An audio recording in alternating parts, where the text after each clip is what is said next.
सहर जट हैं गुजरात से, कहती हैं कि मेरा सवाल यह है कि क्या बग़ैर इजाज़त किसी दावत में जाना जायज़ है या नहीं। आजकल शादियों का सीज़न है तो बाज़ लोग बग़ैर बुलाए दावत में शामिल हो जाते हैं। क्या ऐसा करना दुरुस्त है शरीयत मुताहरा की रोशनी में या नहीं। जी, गुजारिश ये है कि बिन बुलाए दावत में जाना क़तअन जायज़ नहीं, बहुत सख्त कभी अमल है और अल्लाह रसूल के यहाँ नापसंदीदा है। दुरुस्त फरमाया आपने कि आजकल लोगों का मिजाज बन गया है कि बिन बुलाए दावत में चले जाते हैं। ये भी देखने में आया है कि कोई दावत पे मदऊ किया जाता है तो उसके यार दोस्त जो हैं वो भी उस दावत में शरीक हो जाते हैं बिन बुलाए। जिसको मदऊ किया गया है वो उसे तो दावत दी गई और जिन्हें दावत नहीं दी गई वो शामिल हो जाते हैं। और बाज ऐसे भी वाकयात का पता चला कि लोग शादियों में चले जाते हैं और अगर कोई पूछे कि आप किस तरफ से हैं तो वो कहते हैं लड़की वालों की तरफ से हैं, लड़की वाले पूछें तो कहते हैं लड़के वालों की तरफ से हैं। और बाज़ औक़ात ये भी देखा गया है कि दरवाजे पे जो लोग वेलकम करने के लिए, खुश आमदीद कहने के लिए खड़े होते हैं, उन्हें मालूम नहीं होता कि ये बंदा कौन है। अब वो मुरव्वत में कहते हैं कि आएँ बैठें जनाब तशरीफ़ रखें। तो ऐसी सूरत इख्तियार करके बिन बुलाए किसी भी दावत में जाना और वहाँ खाना खाना ये शरअन किसी तौर भी दुरुस्त नहीं, बल्कि नबी अकरम सल्लल्लाहु अलैहि वसल्लम ने इसके मुतालिक बड़ी सख्त वईद फरमाया जिस आदमी को दावत दी गई उसने कबूल न की तो उसने अल्लाह और अल्लाह के रसूल की नाफरमानी की। अब इसी हदीस के अगले हिस्से में नबी पाक सल्लल्लाहु अलैहि वसल्लम ने उन लोगों की मजम्मत बयान फरमाई कि जो लोग बगैर बुलाए दावत में शामिल हो जाते हैं और वहाँ खाना खाते हैं।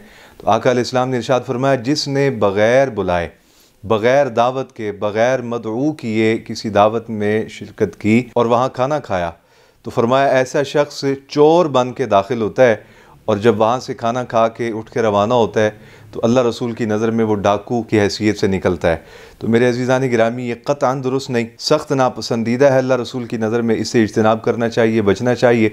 और ख़ास तौर पे वालिदैन को अपने नौजवान बच्चों की इस जहत में भी तरबियत करनी चाहिए कि वो लोग ऐसा लुक़मा ना खाएँ कि जो उनके खून में नापाकी के असरात छोड़ दे और उनके लिए बेबरकती का सबब बने और उनके लिए अल्लाह रसूल की नाफरमानी का सबब बने। जहाँ ये नौजवानों के लिए एक सोचने का मकाम है, वहाँ वालिदैन के लिए भी ये इंतहाई फ़िक्र का मकाम है कि उनके नौजवान बच्चे कहीं ऐसे शुगल में और हंसी खेल में और हंसी मजाक में किसी ऐसी दावत में तो शरीक नहीं हो रहे कि जो उनको अल्लाह रसूल के यहाँ चोर बना दे और जब वो खाना खा के निकलें तो डाकू की हैसियत से निकले और क़यामत वाले दिन जब पेश हों तो वो चोर और डाकू की हैसियत से अल्लाह की बारगाह में पेश हों। ऐसे मजाक से, ऐसी दावत से और ऐसे खाने से हर सूरत इज्तनाब करना चाहिए। अगर किसी ने ऐसी दावत खा ली हो तो बेहतर तरीका ये है कि जिस आदमी के यहाँ दावत खाई थी उसे दबे लफ्ज़ों में या मोहब्बत के लहजे में अर्ज़ कर दे कि मैं आपके यहाँ एक दफ़ा बिन बुलाए शामिल हो गया था तो आप अल्लाह की रज़ा के लिए मुझे माफ़ कर दें, या उसके इवज़ जो कुछ आप लेना चाहते हैं वो आप हमसे ले लें।